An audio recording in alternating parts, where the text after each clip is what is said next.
I know I'm coming back. Oh, oh. Of all the magic places in the world I've been to, this is where my heart is. Oh, you know it's true. No matter where I go, I'm coming home to you. Been walking down the street so many times, my feet know every brick and stone. Could wear a blindfold. No matter what I do, I'm coming home to you. And I don't know why, don't know why, don't know why I'm always feeling homesick.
Places in the world I've been to, this is where my heart is. Oh, you know it's true. No matter where I go, I'm coming home to you.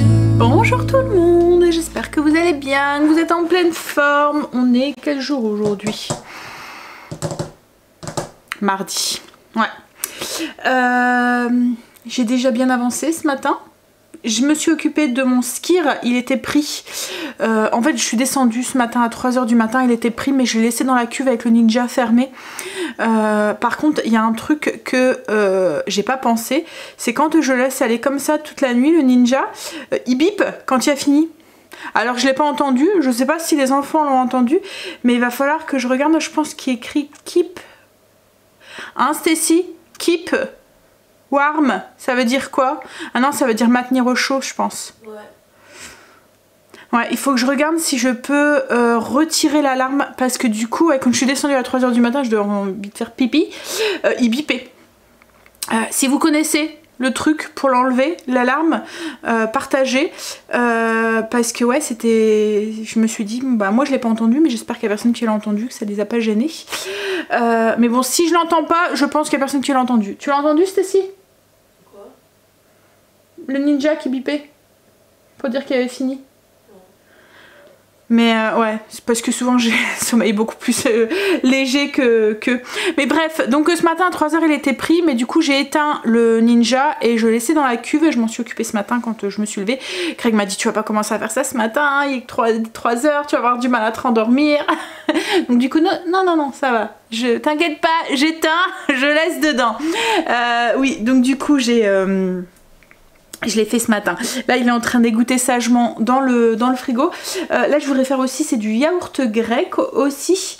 Je pense que je vais faire ça tout de suite, comme ça, je vais le mettre dans le Ninja tout de suite. Et ce soir, il sera pris. En fait, hier, j'aurais dû le faire avant. Bon, après, j'étais pas là hier matin. Mais ouais, j'aurais dû le faire avant pour être sûre qu'il soit fini le soir, quoi, en fait. Et que je puisse le mettre au frigo et goûter toute la nuit pour le lendemain matin. Et j'ai fait cuire mon pain. J'ai essayé ce matin une petite déco au niveau du pain. J'ai voulu faire un soleil ou une fleur. Ouais, une fleur plus. Mais il a plus craqué en fait et tout. Donc du coup ma fleur ne ressemble plus à grand chose. Mais bon, c'est pas grave, il a bien gonflé. J'ai fait mon sport aussi, un peu de tapis, ça fait du bien. Il est avec la fenêtre ouverte en grand parce qu'on a un très beau temps encore une fois dehors. Du coup se prendre le petit air frais là quand vous êtes en train de courir, c'est agréable.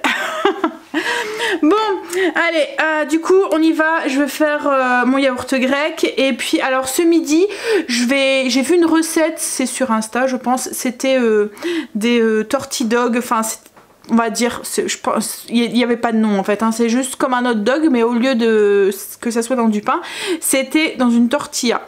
Donc on va tester ça ce midi avec les enfants et Greg. Et ce soir, je me souviens... Ah oui, je faisais des pommes de terre accordéon façon Orloff. Donc ouais, je vous partagerai ça aussi ce soir. Bon allez, on y va. On va faire le yaourt grec. Et puis il faut que je fasse mes poussières aussi. La dernière fois que j'ai fait mon yaourt grec, je l'avais fait dans mon robot. Ça avait bien fonctionné. Là je vais tenter, je vais le faire dans le Ninja. Je pense que ça devrait fonctionner aussi très bien avec la position fermentation. Donc yaourt grec, du lait entier, 600 ml, enfin 600 grammes. Moi j'utilise en grammes, ça fonctionne. Je trouve ça plus simple qu'avec les millilitres parce que je mets mon saladier sur la balance et je mets directement, j'ai juste à tout peser quoi en fait. Donc 600 ml de lait entier, 100 ml, enfin 100 g de lait de crème liquide entière. Alors le yaourt grec, c'est un yaourt qui est à la base très riche en fait, très riche en protéines mais aussi faible en glucides mais riche crémeux, voilà. Donc on le fait avec du lait entier, de la crème entière. Si vous voulez du 0%, il faut le faire avec de la liquide. Mais à savoir, c'est que la crème liquide, moi c'est pour ça que je n'en utilise plus. Je préfère en utiliser moins, mais prendre de la entière parce que regardez la composition. Alors c'est voilà, juste comme ça. Hein. Mais regardez la composition de la crème liquide et de la crème entière. Vous allez voir que dans la crème liquide, et ben ils ont rajouté, la liste des ingrédients est beaucoup plus longue et qu'il y a plus de sucre en fait dedans. Ok, il y a moins de matière grasse, mais il y a beaucoup plus de sucre, de glucides en fait dedans. Et il y a plus de la liste des ingrédients. Ouais, elle est voilà, elle est beaucoup plus longue qu'une vraie crème entière. Et encore hein, là j'ai pris la crème fleurette de chez Lidl et je vois que sa compo elle est pas top. Je pense que l'autre que j'ai acheté, la compo est un peu mieux. Crème de lait, alors souvent il y a du stabilisant, c'est du carathénate, c'est une gomme comme la gomme Xiantian ou quoi. Mais là en fait vous avez un émulsifiant, une dystérise d'acide gras, épaississant, donc là c'est de la gomme xanthane et du carathénate. Mais vous voyez la liste elle est un petit peu plus longue que celle-là. Mais quand vous prenez de la crème légère, regardez la liste des ingrédients et regardez les... ouais, le taux de sucre, de glucides qu'il y a à l'intérieur, il y en a beaucoup plus. Bref, c'est juste une petite aparté. Hein. Hop, en fait c'est parce que quand... avec ma psy, avec ma diète, quand on a commencé un petit peu à reprendre une alimentation qui était plus normale et tout, en fait elle m'avait démontré qu'en fait en termes de santé les produits dits allégés ou light n'étaient pas forcément meilleurs quoi en fait que les produits légers, parce qu'en fait la liste des ingrédients ils sont beaucoup plus transformés quoi en fait, donc c'est ça. Bref, allez.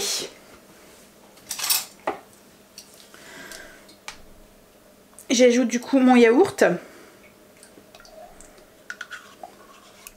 Alors, et du coup j'ajoute aussi mon lait entier. Alors je vais répéter parce que je me suis peut-être un petit peu perdue, ou je vous ai peut-être un petit peu perdue avec mes explications sur le truc. 650 ml, 20 g de lait en poudre, un yaourt nature et 100 g de crème liquide. Voilà. En fait, je vais revenir là-dessus, hein, mais c'est comme la matière grasse avec le beurre et la margarine. Et je sais pas là si vous avez entendu aux infos, ils se sont rendus compte que les barquettes qu'on utilise en plastique et tout, et ben le plastique, enfin tout ce qui est bah oui, le plastique passe encore plus vite quand c'est dans une substance grasse. Vous voyez, mettons ben, les bouteilles d'huile, la margarine et tout, en fait les matières toxiques passent encore plus dans le produit quand le produit à l'intérieur c'est un produit gras. Donc c'est vrai que quand on regarde la margarine qui est dans une barquette, en plus de sa compo qui est soit voilà, et par rapport au beurre par exemple, et puis l'emballage quoi, en fait souvent ces produits là qui sont un peu plus transformés ont des emballages qui sont pas très voilà, bref, hop. Mais dites-moi si vous avez entendu ça sur les plastiques, c'est passé sur BFM je pense cette semaine, c'est Greg souvent qui écoute ça le midi. Mais je trouve ça aberrant quoi en fait, qu'on se retrouve avec des choses qui sont... c'est comme là avec le nitrite et tout là qu'on est en train de nous parler. Ça fait X temps qu'on nous a foutu du nitrite dans nos jambons, dans nos saucisses. Et là maintenant on se dit oh là là stop, mais enfin il faut pas le mettre. Et puis alors que ça fait qu'on en mange quoi.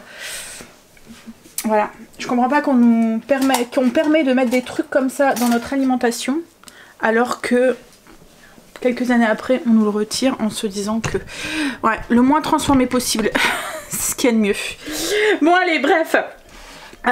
Donc du coup, je mélange et puis ben, je vais pouvoir... alors on mélange délicatement pour pas trop casser les textures. C'est juste pour que le yaourt soit bien dissous. Pour pas casser trop le... j'allais dire les fibres, mais il n'y a pas de fibres dans le lait, mais la texture du lait entre guillemets. Il faut pas le fouetter quoi en fait. Donc je prends un fouet mais on mélange délicatement. Et puis ensuite, ben, ça va partir dans le Ninja sur fermentation. Alors la dernière fois j'ai eu une question.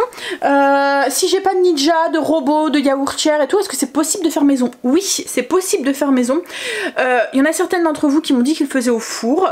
Alors pour ça il faut avoir un four qui va à basse température parce que faut pas monter à plus de 50 degrés. Le mieux c'est 40 degrés dedans. Donc vous pouvez mettre vos yaourts dans un four au bain-marie par exemple. Autrement, ben, dans une cocotte ou une glacière aussi. Glacière eau chaude ou une cocotte minute, vous voyez, eau très chaude, vous mettez vos pots de yaourt, vous fermez un plaid ou plusieurs serviettes dessus et vous laissez comme ça la nuit. Ça, en fait, il faut juste, il y en a même certains, je sais qu'on peut le mettre aussi sur les radiateurs aussi, par exemple, qui vont toute la nuit. En fait, ce qu'il y a, c'est qu'il faut que le lait soit à une certaine température pour que les ferments fassent effet. Alors, il faut qu'ils fassent effet parce que s'ils font pas effet, vous allez vous retrouver avec du lait tourné. Pas bon du tout. Donc il faut une certaine température, il faut pas que ce soit trop froid pour que les ferments puissent faire leur effet, et il faut pas que ce soit trop chaud pour que les ferments ne sont pas morts quoi en fait, que la chaleur ne tue pas les ferments. Donc ouais, 40 degrés à peu près. Donc c'est vrai que souvent l'eau chaude, et ben ça permet d'avoir une bonne température parce que elle va se refroidir au fur et à mesure. Donc du coup bah, les ferments vont pouvoir travailler toute la nuit. Donc voilà, oui, mais autrement c'est tout à fait possible. Nos grands-mères avant n'avaient pas tout ce matériel là et puis elles faisaient des yaourts maison. C'est sûr, comme je vous dis, hein, c'est toujours plus simple quand on a tout ce matériel, mais c'est tout à fait possible de faire sans. C'est dans le Ninja. Pour revenir aussi, j'avais eu une question aussi sur le temps de fermentation. En fait, ça dépend des jours.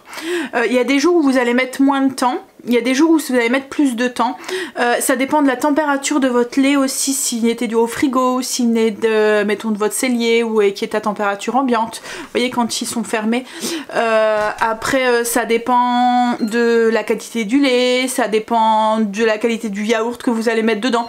En fait, ça dépend de plein de trucs. Donc, la dernière fois, vous voyez, mon yaourt grec, par exemple, au bout de 5 heures, il était pris là. il a fallu beaucoup plus que les 8 heures pour avoir la texture que je voulais. Donc ouais, ça dépend vraiment à l'œil quoi en fait. Vous le voyez de toute façon si c'est pris ou pas. Souvent on voit si ça a coagulé, il y a le petit lait qui se met au-dessus. Donc pour le skyr, pour le yaourt grec, vous voyez c'est pris, enfin on voit quoi en fait à l'œil. J'ai pas mal de petits laits dans le frigo parce que je viens de regarder dans mon skyr que je suis en train de les faire égoutter. J'en ai eu pas mal, je vais encore en avoir là avec mon yaourt grec parce que moi j'aime bien aussi les goûter aussi. Il m'en va un moment rester aussi dans mon pot de skyr qui qui continue à s'égoutter et que je ne veux pas gaspiller. Et comme il y en a une de vous qui m'a dit en fait quand on voit le prix du lait autant l'utiliser à fond quoi en fait. Donc je vais faire des crêpes avec du petit lait. You left me stranded, looking like a fool. All those nights alone in our bedroom. You said one thing and did another, didn't you? Know this, I refuse to be blue. Don't try, don't try to deny it. You know it's true. The shame is on you. I'm your man. Stand up for me.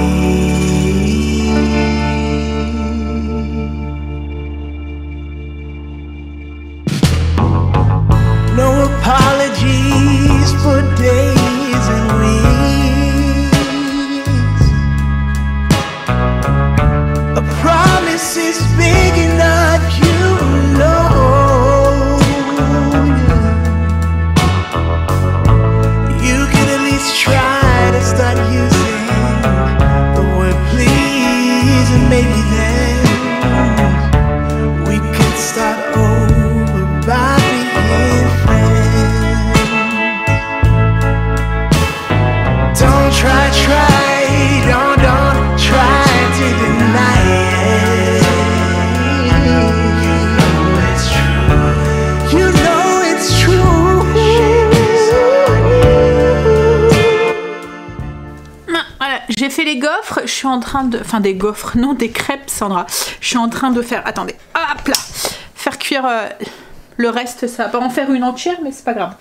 Alors, au niveau des quantités, j'ai mis 600 g de petit lait pour 3 œufs, 300 g de farine, une cuillère à soupe d'huile neutre, style huile de tournesol, une cuillère à soupe de sucre vanillé, une pincée de sel et optionnel, moi j'aime bien en mettre dedans, une cuillère à soupe de rhum ambré. Vous mixez tout. Et vous obtenez une pâte et il n'y a plus qu'à faire cuire comme les crêpes traditionnelles. Voilà, et c'est une bonne façon du coup d'utiliser le petit lait, d'éviter de gaspiller et on utilise le litre de lait jusqu'au bout du coup. Et ça c'est cool. On est en train de préparer le repas pour ce midi. Donc ce midi je fais des tortillas dog. En fait ça va être des tortillas. Avec de la saucisse, du fromage qu'on va faire cuire ensemble et puis au-dessus on va mettre comme une petite salsa. Alors pour exceptionnellement j'ai pris des knackis, des gourmandes. Alors c'est pas le genre de saucisse qu'on aime bien mais comme j'ai fait mes courses sur Picnic, quand j'ai regardé il y avait que ça, mais c'est vrai que maintenant que j'y pense je me dis que peut-être les saucisses de Francfort ou quoi ça aurait pu bien être vous voyez il fallait des grosses saucisses dans ce style là, vous voyez, cuite, je sais pas si vous comprenez, pas comme des saucisses avec de la chair à saucisse à l'intérieur, vous voyez, donc ouais, peut-être des saucisses de Francfort ou enfin ce genre de saucisse qui va bien avec. Donc il faut des grosses saucisses, des tortillas et puis alors là on a pris de la mimolette parce que le cheddar c'est hors de prix, donc voilà, je me suis dit mimolette cheddar ça ressemble un petit peu, c'est la même couleur. Donc j'ai pris de la mimolette qu'on a râpée et j'ai ajouté des épices à tacos dedans pour faire, alors une fois j'avais acheté ça à Auchan, c'est un mélange de fromage épicé déjà.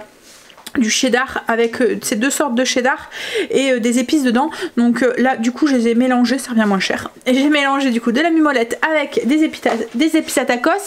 On va rouler en fait simplement la saucisse dans la tortilla avec du fromage. Vous voyez, vous mettez un peu de fromage, vous mettez votre saucisse et vous roulez. Et au-dessus je vais mettre comme une petite salsa fraîche avec des dés de tomates, des oignons nouveaux que j'avais récupérés du jardin de mon père et puis un avocat. Vous mettez du fromage donc assaisonné, épicé, la grosse saucisse et vous venez rouler pour que la saucisse soit emprisonnée dans la tortilla. Et ensuite on va la faire cuire. La petite salsa fraîche on va dire, donc c'est tomates, oignons nouveaux et puis des petits dés de concombre. Je vais venir juste les déposer un petit peu sur le dessus et j'ai mis aussi un petit peu d'épices à tacos, ce que vous avez vu tout à l'heure. Et là j'ai préparé dans une petite, c'est un sac plastique zip, un petit peu de crème épaisse pour pouvoir venir mettre dessus, je vous montrerai. En fait je l'ai mis dans le sac zip, comme ça je vais couper juste un petit coin, ça va me servir comme une poche à douille pour venir faire un zigzag. Voilà ce que ça donne, donc une fois cuit, j'ai mis un petit peu de salsa, mais on va en rajouter après dans nos assiettes. J'en ai compté 2 par personne, un petit peu de crème et puis comme je vous ai dit en faisant des zigzags. Et j'ai juste rajouté un petit peu de persil et ça c'est de la sauce salsa.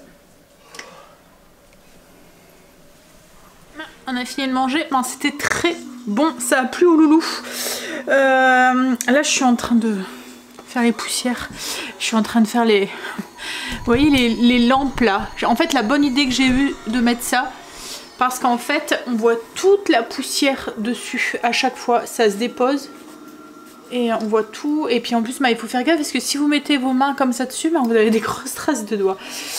Et puis moi c'est le genre de truc, quand ça m'a vu comme ça je le vois grave quoi en fait. Ouais, donc oui c'était très bon, recette validée que je referai sur moi, en plus ça a été rapide à faire donc c'est cool. Je suis en train en même temps de finaliser ma liste de courses pour cette semaine. Je pense qu'on va retester pique-nique et je pense que là je vais aller vraiment jusqu'au bout. Je vais tester les fruits. J'ai vu qu'il y avait des fraises Garriguette, donc ouais, je vais aller jusqu'au bout, je vais voir si... et je vais prendre des œufs. Voilà, sauge que je ne fais jamais, parce que j'ai tout le temps peur que là, avec le transport et tout, ils soient cassés ou quoi, mais... ouais, on verra bien. Donc ouais, je suis en train de finir, il me restera juste 2-3 trucs parce que là il me fallait de la burrata, mais en France la burrata est beaucoup plus chère qu'en Belgique, c'est bizarre hein, mais la dernière fois à Colruyt elle était beaucoup moins chère. Donc du coup j'irai la chercher à Colruyt. Il me faut des tortillas aussi, mais nous c'est pas des tortillas... Vous voyez comme ce midi j'ai pris des tortillas classiques, mais autrement d'habitude je prends les grandes, vous voyez c'est les tortillas pour faire les kebabs et tout, c'est des durum qu'on appelle ça, c'est vraiment les grandes. Je trouve que c'est mieux parce que on vous en mangez une, vous pouvez bien la garnir, vous en mangez une, c'est largement suffisant, et puis vous pouvez bien la garnir avec plein de crudités et tout, et vous arrivez bien à les fermer et tout en fait. Donc ouais, souvent je préfère prendre ça. Et puis j'ai bien envie de refaire une planche aussi dimanche, donc à voir, on ira chercher peut-être un petit plateau de fromage ou quoi en plus pour compléter, mais voilà. Ouais, bon, je vais finir ça et puis ensuite il faut que j'aille jusqu'à... on est tombé à court de café. Et nous sans café, voilà. Donc je vais aller chercher du café. Alors j'ai fini mes poussières et là je vais m'occuper de mon skir qui a bien, je vais vous montrer, bien dégoûté. J'ai même encore récupéré du petit lait. On n'en finit pas du petit lait quand on fait des préparations comme ça, enfin des yaourts maison ou tout ce qui est faisselle et tout. Mais en même temps, faut pas le gâcher quoi en fait, puisque bah ça fait ça fait partie du lait quoi en fait. Donc là, hop, je vais le mettre au frigo et puis bah, on fera un autre truc avec. Après sachez que le petit lait, alors on peut même faire cuire son riz et tout avec, comme mettons un risotto avec le petit lait. On peut s'en servir aussi dans des pâtisseries à la place du lait. En fait tous les ingrédients où il y a de l'eau ou du lait, on peut l'utiliser. Donc comme je vous ai dit, soit dans par exemple pour faire cuire des pommes de terre ou faire cuire, on peut utiliser le petit lait. Pour faire cuire un risotto c'est très bon, ça donne un petit goût de fromage en même temps. Après on peut aussi l'utiliser, alors c'est marrant, c'est que quand on le fait cuire comme ça il y a ce petit goût de fromage qui se fait, mais quand on le met comme là dans les crêpes que j'ai mis, ça n'a pas du tout le goût de fromage hein. Après dans la boulange, voilà, dans tout ce qui est brioche et tout. Alors dans le pain on peut, mais ce qu'il y a c'est que ça va donner une texture un peu briochée à votre pain. Mais par exemple dans le pain la vache qui rit, vous voyez le pain qui est un peu brioché, là vous pouvez l'utiliser, le pain de mie ou les choses comme ça, n'hésitez pas à l'utiliser. Bon alors du coup moi je vais récupérer le petit lait et puis je vais venir, je vais vous montrer mon... Alors là du coup j'en ai bien utilisé aujourd'hui. Hop. Et là du coup vous voyez mon skyr a bien égoutté, il est bien ferme. Donc là je vais le démouler dans un bol.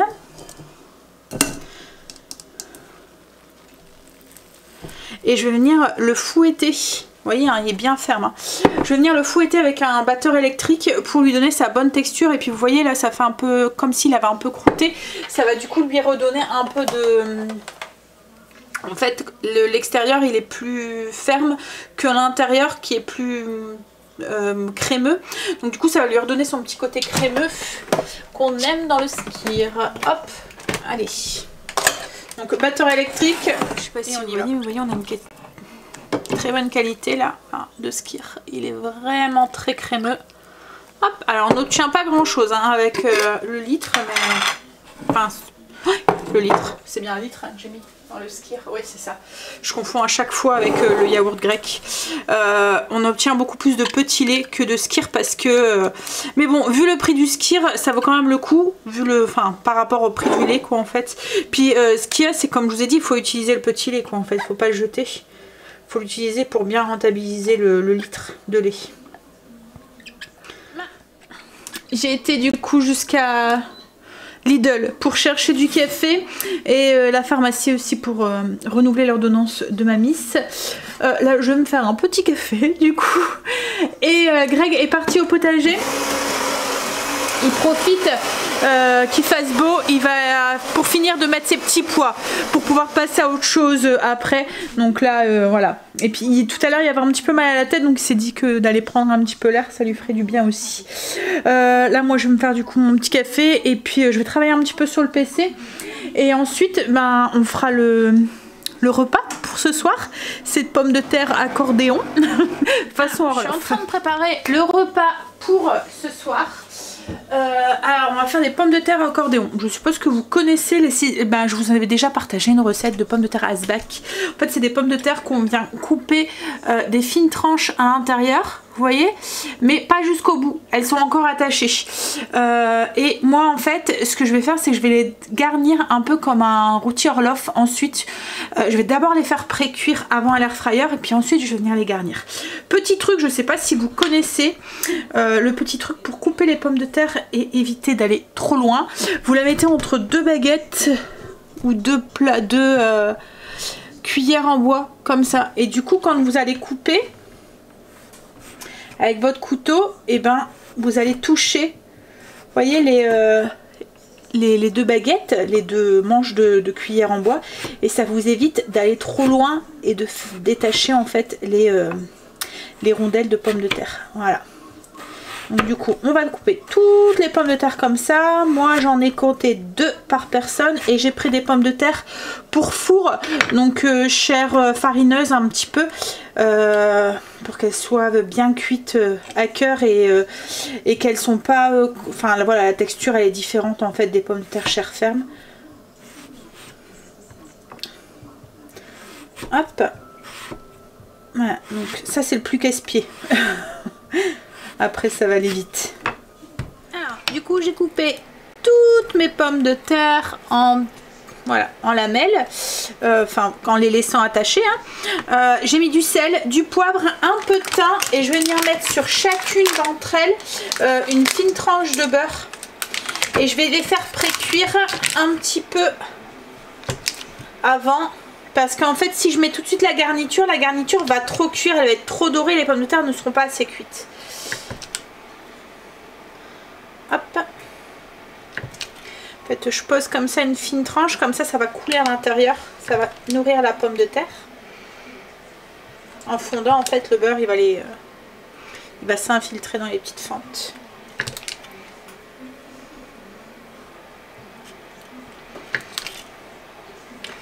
Hop, alors je vais bien appuyer pour bien qu'elle reste en place quand voilà. Quand je vais manipuler les pommes de terre, enfin manipuler le plat. Du coup, je vais les mettre à l'air fryer. Les pommes de terre au four à l'air fryer, c'est une tuerie parce que c'est fondant à l'intérieur et croustillant autour. La peau, elle devient tout croustillante et tout. Alors, du coup, je vais les enfourner. J'ai mis ma friteuse en préchauffage pendant 5 minutes à 195 degrés et je vais les enfourner pendant 15 minutes. Alors sur la friteuse là, c'est position pomme de terre que je mets à chaque fois, mais je change en fait. Là j'ai mis 15 minutes et 195 degrés. Donc sur la T31, la Procénie. Ah, Greg est rentré, ça y est, ses petits pois sont mis. Il a mis 6 lignes de petits pois. On va voir s'ils donnent tous et si les pigeons nous les mangent pas. Alors, quoi ? T'as mis le filet. Alors les pommes de terre, ils avaient les 15 minutes de cuisson, donc je les ai sortis. J'ai mis un filet d'huile sur au-dessus parce que tout le beurre avait été bu et j'ai rajouté un petit peu d'oignon pour parfumer un petit peu sur la plaque quoi en fait. Je les refais cuire une dizaine de minutes pour qu'elles soient bien tendres et après je vais les garnir. En fait je veux vraiment les faire cuire avant parce que j'ai peur que si je mets tout de suite le bacon et le fromage, je me retrouve avec le fromage et le bacon qui soient trop cuits. Au bout des 20 minutes, plus encore 10 minutes, donc au bout des 30 minutes, du coup 20 minutes juste les pommes de terre avec un peu de beurre, du sel, du poivre, du thym et ensuite on rajoute des petits oignons dans le fond, un filet d'huile d'olive et on remet 10 minutes et on obtient des pommes de terre qui sont déjà pratiquement cuites. Alors là je suis en train de m'amuser à mettre du bacon et de l'emmental. Donc j'ai coupé mes tranches de bacon en deux et je viens en mettre, alors j'en mets pas entre chaque tranche hein, mais voilà, j'en mets par-ci par-là. Hop. Et je vais mettre ensuite des morceaux aussi d'emmental, pareil, j'en mets pas entre chaque tranche mais j'en mets par-ci par-là. Et ensuite bah, ça va repartir un peu au four à la friteuse pour finir de tout cuire. Et en fait c'est ce que je vous disais, j'ai pas tout mis d'un coup parce que j'avais peur que l'emmental après vous voyez il soit pas fondu, il devienne trop cuit, trop croustillant, pareil pour le bacon. Donc je préfère d'abord faire cuire les pommes de terre qui sont un peu plus longues à cuire et ensuite rajouter le reste après. Et puis en plus du coup c'est un peu plus facile aussi pour garnir parce que les pommes de terre elles sont plus tendres quoi en fait. Elles sont pratiquement cuites là déjà. En tout cas ça sent bon. Et on va manger ça avec une petite salade.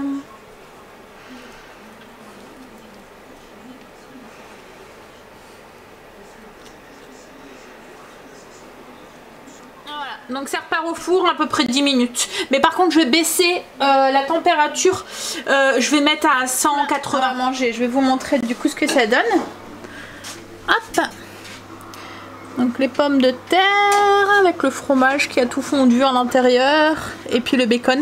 Alors vous voyez il faut vraiment faire cuire d'abord les pommes de terre avant parce que le bacon vous voyez il est déjà bien doré, le fromage c'est la même chose donc après on a quelque chose qui est trop cuit et moins gustativement c'est moins bon quoi en fait. Donc avec une petite salade voilà et on a mis un petit peu d'oignon en fait sur le dessus qu'ils avaient un petit peu confit dans le plat. On a fini de manger. Bah, c'était très bon. Par contre faites attention à la grosseur de vos pommes de terre parce que j'en avais quelques-unes qui étaient bien grosses et qui manquaient un tout petit peu de cuisson à l'intérieur.